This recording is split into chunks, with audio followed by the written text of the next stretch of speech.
નવી નવી રેસીપીઓ જોવા માટે મારી ચેનલ હર્ષા કુકિંગ ગુજરાતીને સબસ્ક્રાઈબ કરો અને લાઈક પણ આપો.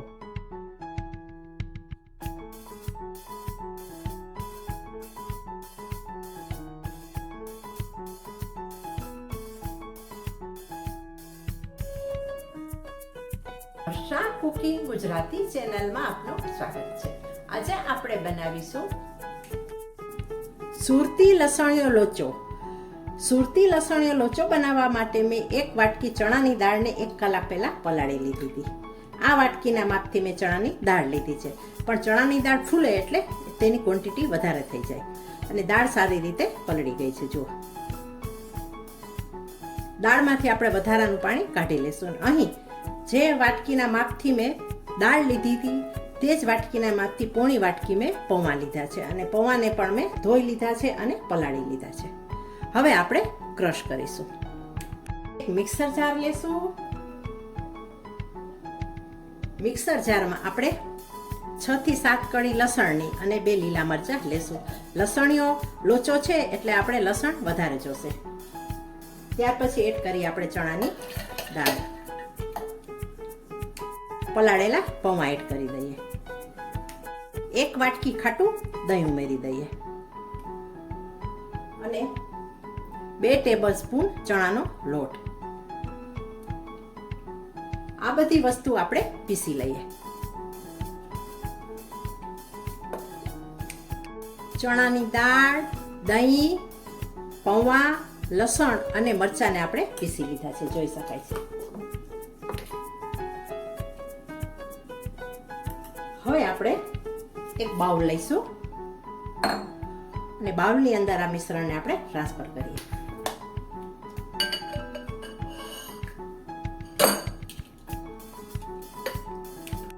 મિશ્રણને બાઉલમાં લઈ લીધા પછી આપણે ફેટી લઈએ.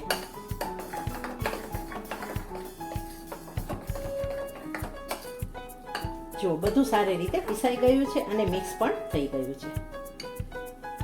હવે આ મિશ્રણને આપણે ઢાંકી અને 2 થી 2.5 કલાક માટે પલાળવા માટે રાખી દઈએ. અહીં ઢોકળા જેવું પલાળવાનું નથી. 4 થી 5 કલાક આથો આપવાની જરૂર નથી. ઓછો આથો આપે તો ચાલી જાય. આ લોચામાં લોચામાં ઢોકળા જેટલો આથો આપવાનો હોતો નથી. ઢાંકી અને 2 થી 2.5 કલાક એટલે થોડો આથો આવી જાય ત્યાં સુધી આપણે પલાળવા રાખી મૂકીએ. લોચાનું બેટર ફર્મેન્ટેશન થઈ રહ્યું છે ત્યાં સુધી આપણે એક મસાલો તૈયાર કરી લઈએ. મીઠું એડ કરીએ. અડધી ચમચી સંચળ,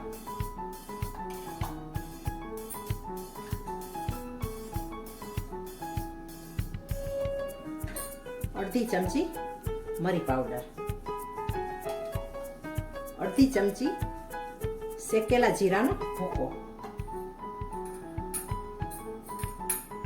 અને અડધી ચમચી લાલ મરચાંની ભૂકી.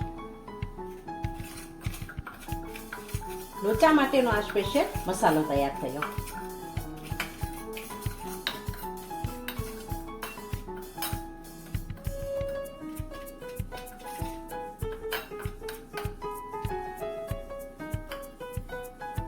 મસાલાને આપણે સાઈડ કરીએ અને હવે આપણે લોચામાં ખાવા માટેની લીલી ચટણી બનાવીશું. લસણિયા લોચા માટેની લીલી ચટણી બનાવવા 2 લીલા મરચાં લીધા છે.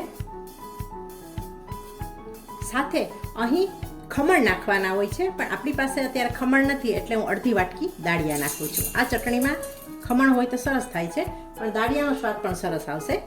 આ ચટણી આપણે થોડી નવી રીતે બનાવીશું.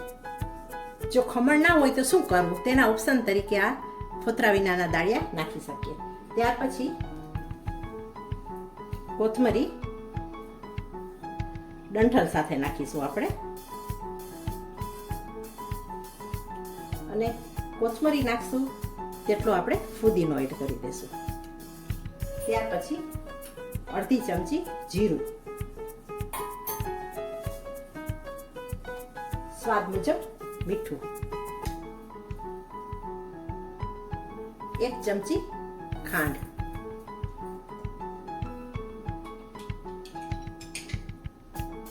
અને 1 લીંબુનો રસ.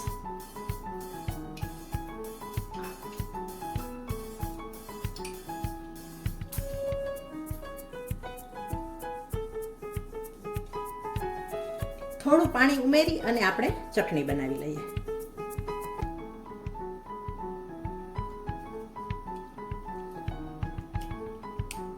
લોચા સાથે ખાવાની ગ્રીન ચટણી તૈયાર થઈ ગઈ છે.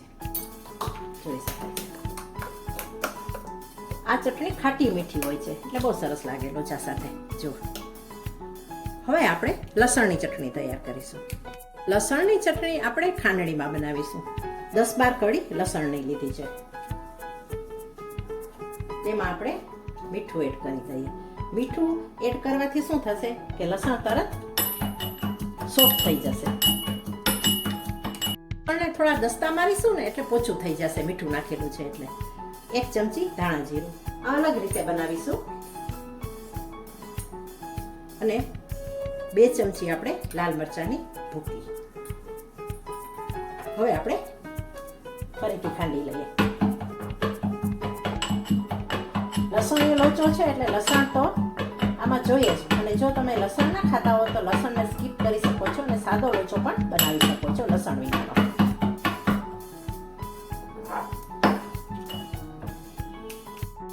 ધાણા જીરાના ફ્લેવર વાળી લસણિયા લોચા સાથેની આ લસણવાળી ચટણી છે.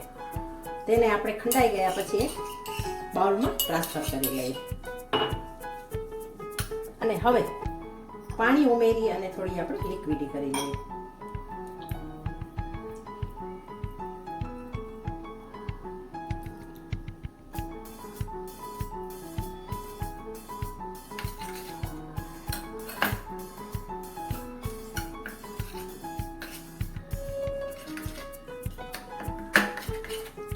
તૈયાર થઈ ગઈ છે ગ્રીન ચટણી, લસણની ચટણી અને લોચા માટેનો સ્પેશિયલ મસાલો. લસણિયા લોચા માટેનું બેટર આપણે પલાળી રાખ્યા અને 2 કલાક થઈ ગયા છે. હવે આપણે લોચો બનાવવાની શરૂઆત કરીએ.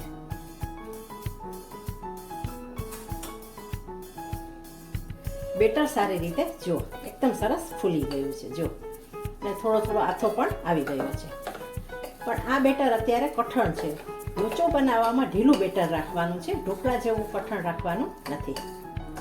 હવે આપણે એડ કરીશું તેમાં સૌથી પહેલા લીલું લસણ અને આદુની પેસ્ટ. લસણીયો લોચો છે એટલે લસણ આ રેસીપીમાં આવશે જ. મેં જેમ કહ્યું તેમ લસણ ન ખાવું હોય તો લીલા લસણને બદલે માત્ર આદુ અને લીલા મરચાંની પેસ્ટ પણ ઉમેરી શકાય. સ્વાદ મુજબ મીઠું એડ કરી દઈએ. અને હવે બેટરને પાતળું કરવા માટે આપણે પાણી એડ કરીએ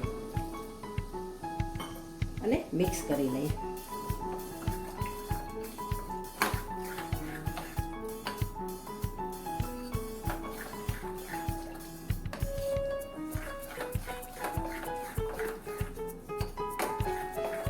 તમે ક્યારે આ સુરતી લસણીયો લોચો ન બનાવ્યો હોય તો એક વખત ચોક્કસ ટ્રાય કરજો. ઠંડીમાં બહુ સરસ લાગે આ રેસીપી.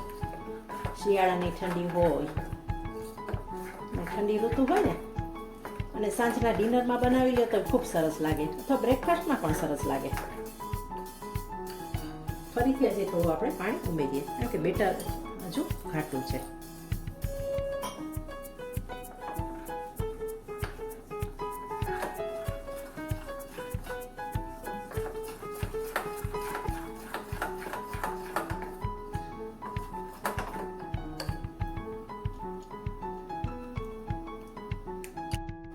બેટરને ઢીલું કરવા માટે મારે 1 મોટી વાટકી પાણીની જરૂર પડી હતી. જોઈ શકાય છે બેટર આટલું ઢીલું રાખવાનું છે. અને હવે આમાં આપણે અડધી ચમચી હળદર એડ કરી દઈએ. હળદર એડ કર્યા પછી ફરીથી મિક્સ કરી લઈએ.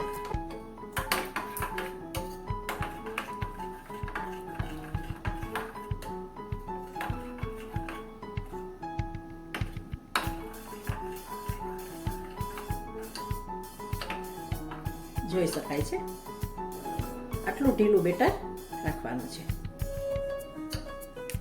હવે ઉમેરીએ 1 ચપટી મીઠા સોડા અને તેને સારી રીતે હલાવી લઈએ.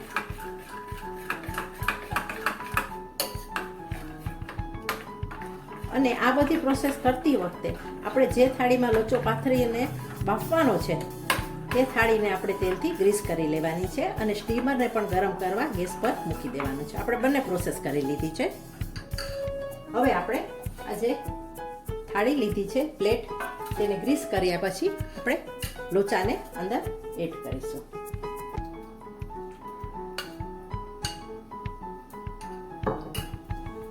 જો પાતળું થર કરવાનું છે, જાડું થર કરવાનું નથી.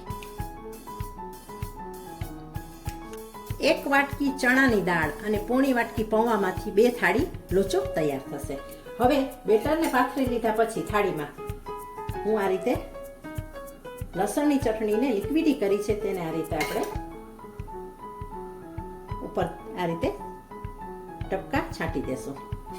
આ મારી પદ્ધતિ છે અલગથી, બહુ સરસ લાગશે આ રીતે કરશો ને તો.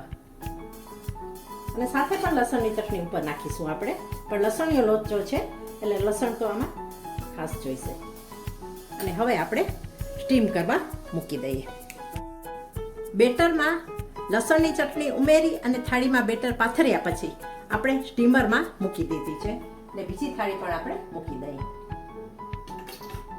હવે આપણે 15 મિનિટ કૂક થવા દઈએ. 20 મિનિટમાં લોચો તૈયાર થઈ ગયો છે. આ લોચાને ગરમ ગરમ જ સર્વ કરવાનો હોય છે, એટલે હવે આપણે ગરમ ગરમ જ તેને આ રીતે લઈ લઈશું. જો કેટલો સરસ. એક પ્લેટમાં આપણે રાખતા જઈશું.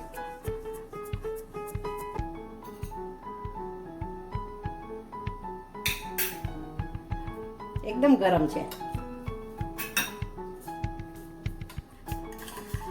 ને ગરમ ગરમ જ સરસ લાગે છે.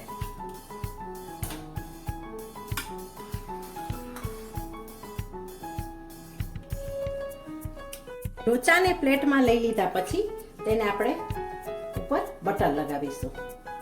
આ લોચો બટરમાં પીરસવામાં આવે છે સુરતમાં. સુરતી સ્પેશિયલ બટરી લસણીયો લોચો.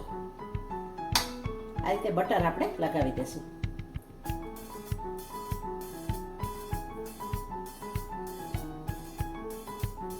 બટર લગાવ્યા પછી હવે આપણે ઉપર જે સ્પેશિયલ મસાલો તૈયાર કર્યો છે તે લગાવી દઈશું.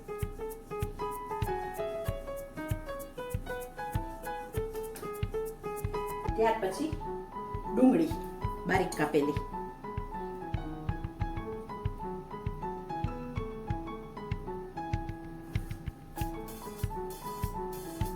ઉપરથી કોથમરી,